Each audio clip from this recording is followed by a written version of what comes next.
Big TV భక్తి సమాచారం WhatsApp ఛానల్లో జాయిన్ అవ్వండి. అన్ని విశేషాలు ఎప్పటికప్పుడు తెలుసుకోండి.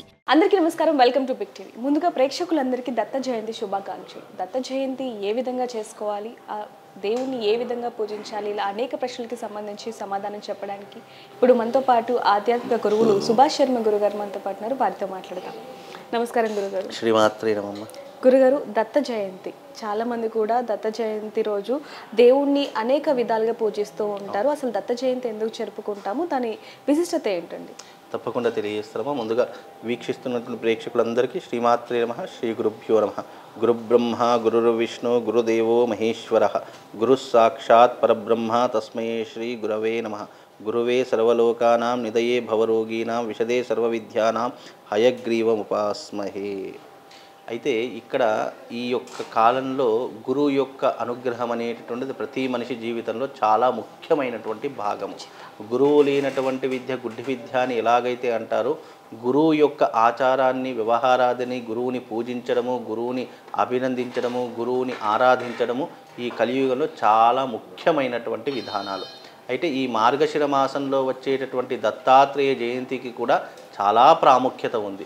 ఈ దత్త జయంతి రోజున చాలామంది దత్తాత్రేయుని పూజించడము, దత్తుడి యొక్క ఉపాసన చేయడము, గురు చరిత్ర పారాయణం లాంటివి చేయడము ఈ మార్గశిర మాసంలో చాలామంది ఒక ప్రత్యేకమైనటువంటి విధానంగా, ఒక ఆచారంగా పెట్టుకుంటూ ఉంటారు. ఇప్పుడు రాబోయేటటువంటి దత్త జయంతి కాబట్టి ఈ దత్త జయంతి రోజున తప్పకుండా దత్తాత్రేయుని యొక్క ఉపాసన చేయడము, అలాగే దత్తాత్రేయుడికి సంబంధించినటువంటి గురు చరిత్ర పారాయణం చేయడము, దత్తుడికి సంబంధించినటువంటి విధానాలతో మనం ఉండడము చాలా ముఖ్యము. అయితే ఈ దత్త జయంతి రోజున తప్పకుండా ప్రతి ఒక్కరూ కూడా రొట్టెలు, అంటే చపాతీలు కావచ్చు, జొన్న రొట్టెలు కావచ్చు, ఏవైనా ఒక పదార్థాన్ని తీసుకొని వెళ్ళి ఈ యొక్క కుక్కలకు పెట్టాలి అని సాంప్రదాయం కూడా ఉంది. ఎందుకు అంటే గనక మనకు దత్తాత్రేయుడి పటం చూసినప్పుడు మీరు ఎప్పుడైనా గమనించండి, దత్తాత్రేయుడి చుట్టూ 4 కుక్కలు కూర్చుంటూ ఉంటాయి. అంటే ఋగ్ యజు సామ అధర్వణ వేదానికి ప్రతీకలుగా అవి గుర్తించబడుతూ ఉంటాయి.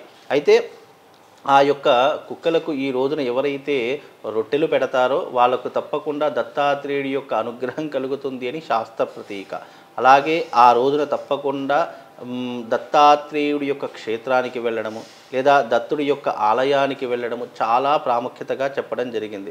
అక్కడ ఉన్నటువంటి పేదవారికి అన్నదానం లాంటివి చేయడము, అలాగే వాళ్ళకి ఏదైనా మనకు చేతనైనటువంటి సహాయం చేయడం అనేటటువంటిది చాలా విశేషంగా చెప్పడం జరిగింది. ఈ కలియుగంలో దానము చేత పుణ్యం కలుగుతుంది అని శాస్త్రము. కనుక ఎవరైతే ఈ దత్త జయంతి రోజున దానం ఆచరిస్తారో తప్పకుండా దత్తుడి యొక్క అనుగ్రహాన్ని పొందినటువంటి వాళ్ళుగా ఉంటారు. కాబట్టి ఈ దత్త జయంతిని చాలా ఆనందంగా జరుపుకోండి, తప్పకుండా శుభం లాభం కలుగుతుందండి. ధన్యవాదాలు గురుగారు. శ్రీమాత్రే. For more videos like this, subscribe Big TV channel.